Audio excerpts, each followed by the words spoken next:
ऐसी ही ठगी छत्तीसगढ़ के कांकेर में भी हुई। कांकेर में सरकारी कर्मचारियों से 3 करोड़ 72 लाख रुपए ठग लिए गए।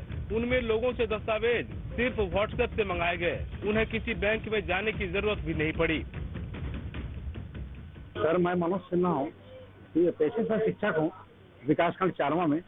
मेरे साथ ये ठगी हुआ कि अपने बीच के लोग ये बोले कि वहाँ से यानी आरवी ग्रुप रायपुर से लोन मिलता है और लोन मिलने के एवज में लोग आपको जितना आप लोन उसमें से 50% राशि उन आरवी ग्रुप को देना पड़ेगा। अब आरवी ग्रुप को दोगे तो जितनी ईएमआई जो बनेगा, किस्त बनेगा, वो पूरी ठेका वो लोग आरवी ग्रुप लेंगे और पूरी कंपनी आरवी कंपनी पूरी किस्त जमा करेगा। ऐसा मेरे साथ वो लोग ठेका लिए, बात किए, ठगी हुआ और मैंने उनकी बातों में आकर, झांसे में आकर कंटिन्यू उस संबंध में पहले जैसे डील हुआ तो डील होने के संबंध में पूजा वर्मा करके थी और एक अभय गुप्ता करके था। उससे मेरा कंटिन्यू बात हुआ तो उन्होंने बोला कि हम सारी आपकी ईएमआई हम चुकाएंगे, आप लोन निकाल के दीजिए। तो ठीक है, हम लोन निकालेंगे कैसे, तो इतना राशि हमको मिलेगा कहाँ। तो वो बोले कि आपको कुछ करने की जरूरत नहीं है, आप सिर्फ हमको डॉक्यूमेंट दे दीजिए। तो डॉक्यूमेंट क्या होता है, तो बोले आधार कार्ड दे दीजिए, पैन कार्ड दे दीजिए और आपका लोन पे स्लिप दे दीजिए। तो मैंने उनको व्हाट्सएप के थ्रू दे दिया और देने के बाद उन्होंने एक ही समय में 4 से 5 बैंकों में लॉगिन करवा दिया और सीधा उसके बाद दूसरा दिन से मेरे पास बैंक वाले का फोन आना शुरू हो गया और ओटीपी पूछता गया और धड़ल्ले से एक समय में 3 बैंक से मेरे पास राशि डल गया। डलने के बाद वो दूसरा दिन उनका फोन आता है आरवी कंपनी का कि आप जितने राशि हुआ आपके पास, तो कितना राशि डला। मैं बोला 27.5 लाख। तो मेरे को इतना जरूरत नहीं था, तो क्यों इतना डाल दिए। तो बोले नहीं सर, आपको टेंशन लेने की जरूरत नहीं, पूरी किस्त हम चुकाएंगे। तो करना क्या है, तो बोले आप उसमें से 50% राशि हमको दे दो। तो मैंने 13,75,000 राशि उन लोगों को दे दिया, वो भी आरटीजीएस के थ्रू, आरटीजीएस के माध्यम से मैंने दिया और उनकी पूरी एविडेंस मेरे पास है बैंक का। इसमें आरवी ग्रुप एवं एमएस सल्वेशन के द्वारा ये बोला गया, यदि हमारे थ्रू लोन लेते हैं तो 50% हमारे कंपनी को जमा करना पड़ेगा और सारे किस्त को हम लोग पटाएंगे। मेरे द्वारा 12,90,000 का लोन लिया हूं छत्तीसगढ़ राज्य ग्रामीण बैंक के द्वारा।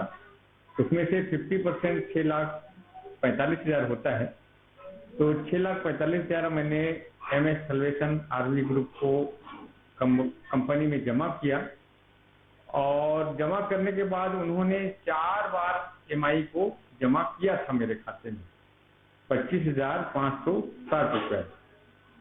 तो इस वजह से लोगों को भरोसा भी हो गया था कि हाँ भाई कि इन लोग देंगे, ऐसा करके भरोसा हो गया था।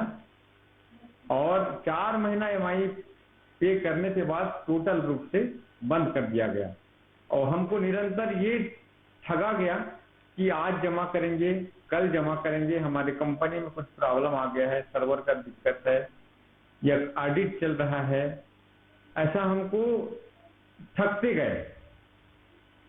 उसके बाद 4 महीना पेमेंट करने के बाद ऐसे ठगना ही चालू कि हम हमारे कंपनी में ऑडिट चल रहा है, ये चल रहा है, हम एक साथ सब जितना भी आपका ईएमआई है सबको करेंगे, ऐसा करके कहा गया।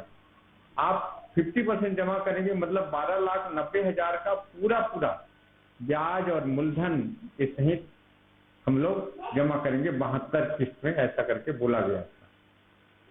इस भरोसे से मैं भी उनकी कंपनी में 6,45,000 जमा किया और 4 महीना ईएमआई पे करने के बाद टोटल रूप से बंद कर दिया गया। इस कारण से हमको पुलिस में एफआईआर दर्ज करना पड़ा। क्या लगता है आपको कि बैंक की क्या भूमिका होगी? अधिकतर सरकारी बैंक में से तो हम लोग खुद गए थे, लेकिन जो प्राइवेट बैंक है, एस बैंक है और आईसीआईसी बैंक है, चोलामंडलम है और आदित्य बिरला है, ऐसे करके कुछ ऐसे बैंक हैं प्राइवेट सेक्टर के, आईडीएफसी बैंक है ये, या कोटक महिंद्रा बैंक है, एक्सिस बैंक है। यहाँ पर जो लोन धारी को जाना नहीं पड़ा, उनके जो पैन कार्ड है, आधार कार्ड है और उनके सैलरी स्लिप है, उसके माध्यम से वो कंपनी को डायरेक्ट उन्होंने आईडी ईमेल के थ्रू उन्होंने प्रोसेस किया होगा, इस थ्रू में उनको लोन दिया गया। अरुण नायक को 11 लाख रुपए और राजकुमार सलाम को लगभग 6.5 लाख रुपए से हाथ धोना पड़ा। आज इनके सैलरी से किस्त कट रहा है, पर ये कुछ नहीं कर पा रहे हैं। ऐसे में ये लोग बैंक पर ही मिलीभगत के आरोप लगा रहे हैं। यह सनसनीखेज मामला तत्कालीन समय में काफी सुर्खियों में रहा है, क्योंकि यह मामला जो है सरकारी कर्मचारियों के साथ हुए ठगी के साथ जुड़ा हुआ था। वहीं पूरी जांच जो है पुलिस कर रही है। कांकेर के स्टेट बैंक में रिटायर्ड बैंक कर्मी राजेंद्र टाकसाले ने साफ किया कि किसी को लोन देने के लिए एक बार तो कम से कम बैंक जाना ही पड़ता है, ताकि दस्तावेजों की जांच हो पाए कि क्या ये वही आदमी है। इसके साथ ही बैंक में कई और प्रोसेस भी पूरे करने होते हैं। उन्होंने दो टूक कहा कि बिना बैंक गए अगर लोन की रकम निकाली गई तो इसमें निश्चित रूप से बैंक के किसी कर्मचारी की भूमिका होगी। जब तक कि कोई भी ग्राहक बैंक के अंदर तक के जाके एग्रीमेंट साइन नहीं करेगा तो उसको ऋण ऐसे ही कहीं भी डॉक्यूमेंट साइन कर ले और कहीं से भी वो सब प्रोसेस हो जाए, ऐसा संभव नहीं है। वो बैंक के प्रीमाइसेस के अंदर ही होता है। मैं जहाँ तक मैंने इतने साल स्टेट बैंक में नौकरी की, कभी भी बैंक के अंदर से कोई भी लोन स्वीकृत होता तो हमारे साहब जो कहते थे वो कहते थे कि भाई आपको डॉक्यूमेंट साइन करने के लिए बैंक आना ही होगा। अगर ऐसा हुआ है तो ये निश्चित रूप से अनियमितता है। हो सकता है इसमें कर्मचारियों की मिलीभगत भी हो सकती है, क्योंकि ऐसा तो संभव नहीं कि कोई आदमी केवल डॉक्यूमेंट किसी को सौंप दे और उसके आधार पर ऋण स्वीकृत हो जाए। डॉक्यूमेंट से मेरा मतलब है कि आप जैसा बता रहे हैं आधार कार्ड, पैन कार्ड, पते के लिए जो कुछ प्रमाण लगते हैं वो ये सब अगर कोई किसी को सौंप देता है तो केवल उतने से तो ऋण स्वीकृत होने का प्रश्न ही नहीं पैदा होता।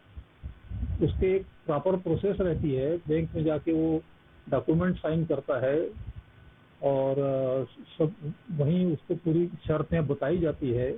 उसमें साफ साफ जो डॉक्यूमेंट है उसमें लिखा भी रहता है कि आपको सारी शर्तें बताई जा रही है और इसके सामने बताई जा रही है, सब बहुत कुछ रहता है उसमें। तो ऐसा कुछ मतलब मेरे हिसाब से तो ऐसा संभव नहीं है कि मतलब इन्हें अगर वो अनुपस्थित हैं और उनका ऋण हुआ है तो निश्चित रूप से धोखाधड़ी होना चाहिए। इस मामले में पुलिस ने कार्रवाई करते हुए आरवी ग्रुप के 7 लोगों को गिरफ्तार कर लिया है। वहीं पुलिस ने खुलासा किया कि आरवी कंपनी अंबिकापुर के मनोज प्रधान, सुरेंद्र सिंह करीहम, आरवी कंपनी रायपुर के अभय कुमार गुप्ता और रागिब हुसैन के खातों से ही पैसों का लेन देन हुआ है। इस मामले में अभी भी 5 आरोपी फरार हैं। चारामा के एक व्यक्ति द्वारा थाना कांकेर में रिपोर्ट दर्ज कराया गया था कि अंबिकापुर और रायपुर की 2 कंपनियां हैं जिसके कुछ डायरेक्टर लोग हैं। उन्होंने सरकारी कर्मचारियों को, जिनमें स्वास्थ्य विभाग, पंचायत सचिव वगैरह थे, और उनको अधिक से अधिक लोन दिलाने के नाम पर उनसे जो है उन्होंने टाई अप किया और शहर के कई बैंक, जो बड़े बड़े बैंक हैं, कई निजी कंपनियां हैं, उनसे उन्होंने लोन दिलवाया है। और लोन दिलवाने को उनको ये झांसा दिया कि 50% आप हमको देंगे, उसकी EMI हम पटाएंगे, बाकी जो 50% आपको मिलेगा उसका जो है आपको EMI आपको पटाना पड़ेगा। जब इस तरह से करीबन लगभग 28 से ज्यादा 30 अभी कई प्रार्थी हमारे पास आ रहे हैं, उनके द्वारा जब यहाँ पर जानकारियां दी गई तो उनके द्वारा कुछ ही EMI पटाई गई थी। जब बैंक से और कंपनियों से उनको नोटिस मिलना शुरू हुआ, बैंक से जब EMI वगैरह नहीं पटा, तब उनकी जानकारी में आया, उनके द्वारा थानों में आके संपर्क किए गए।